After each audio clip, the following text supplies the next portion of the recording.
नमस्कार, capital TV में आपका स्वागत है। मैं हूं आपके साथ सोनाली जोशी। गोरखनाथ मंदिर पर हमला करने वाले आरोपी अहमद मुर्तजा अब्बासी के रिमांड को बढ़ा दिया गया है। मुर्तजा को गोरखपुर कोर्ट में पेश किया गया है। मामले पर सुनवाई हुई और कोर्ट ने मुर्तजा के रिमांड को 16 अप्रैल तक बढ़ा दिया गया है, क्योंकि मुर्तजा के आतंकी कनेक्शन सामने आए हैं, जिसके चलते एटीएस लगातार पूछताछ कर रही है। देखें हमारी रिपोर्ट।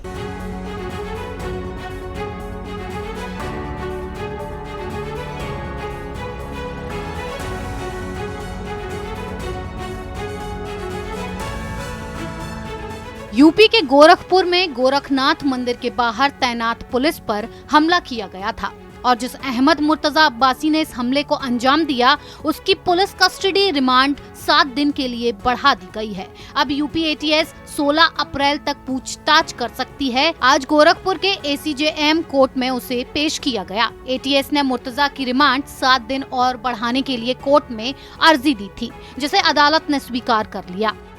यूपी एटीएस ने सबूत के तौर पर एयरगन, लैपटॉप और दूसरी चीजें पेश की, लेकिन सबसे बड़ी बात जो सामने आई कि कोर्ट में पेशी के वक्त मुर्तजा की तरफ से कोई भी वकील पेश नहीं हुआ। 3 अप्रैल को मुर्तजा ने हमला किया था, जिसके बाद उसे हिरासत में लिया गया और पूछताछ शुरू हुई। पूछताछ में ऐसे ऐसे खुलासे हुए जिन्हें देखकर और सुनकर एटीएस की टीम भी दंग रह गई। मुर्तजा अब्बासी पर पुलिस ने पहले 2 केस दर्ज किए थे, लेकिन अब इस मामले की जांच कर रही एटीएस को उसके आतंकी कनेक्शन के कई अहम सबूत हाथ लगे हैं।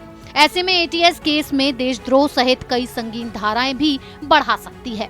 इसके अलावा मुर्तजा के विदेशी कनेक्शन और जिहादी इरादों में मददगार कुछ अन्य लोगों के नाम भी एटीएस इस केस में शामिल कर सकती है। फिलहाल इस मामले पर एटीएस की ओर से कोई आधिकारिक बयान नहीं दिया गया है, लेकिन पूछताछ में लगातार बड़े बड़े खुलासे हो रहे हैं। यहाँ तक कि मुर्तजा ने अपने कबूलनामे में ये बात तक कही कि वो सीएए, एनआरसी और हिजाब विवाद को लेकर काफी गुस्से में था, जिसकी वजह से उसने मंदिर पर हमला बोल दिया। मुसलमानों पर हो रहे अत्याचार को देखते हुए वो डिप्रेशन में था। लेकिन मुर्तजा का झूठ तब पकड़ में आ गया जब डॉक्टर ने साफ कर दिया कि मुर्तजा एकदम फिट है, उसे मेंटली कोई दिक्कत नहीं है। मुर्तजा से पूछताछ के बाद एटीएस ने उसके माँ बाप से पूछताछ की और उसके चाचा को भी नोटिस भेजा गया। चाचा भी एटीएस के गोरखपुर दफ्तर पहुंचे और उनसे भी पूछताछ हुई।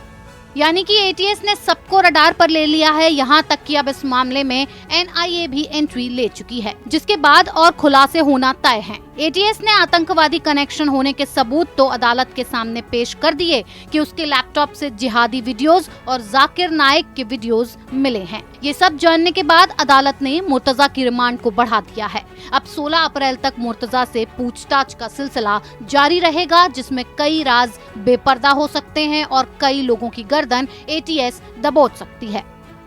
एटीएस ने सबूतों को पेश करके मुर्तजा की रिमांड ले ली है और उसके घर वालों से भी पूछताछ जारी है, क्योंकि मुर्तजा के परिवार के लोगों ने एटीएस को यह भी बताया था कि मुर्तजा जल्द ही देश छोड़कर कनाडा शिफ्ट होने वाला था और कनाडा से सीरिया जाने की फिराक में था, जिसके सबूत एटीएस के हाथ भी लगे हैं। इस रिपोर्ट में मेरे साथ इतना ही। तमाम खबरों के लिए देखते रहिए कैपिटल टीवी। नमस्कार।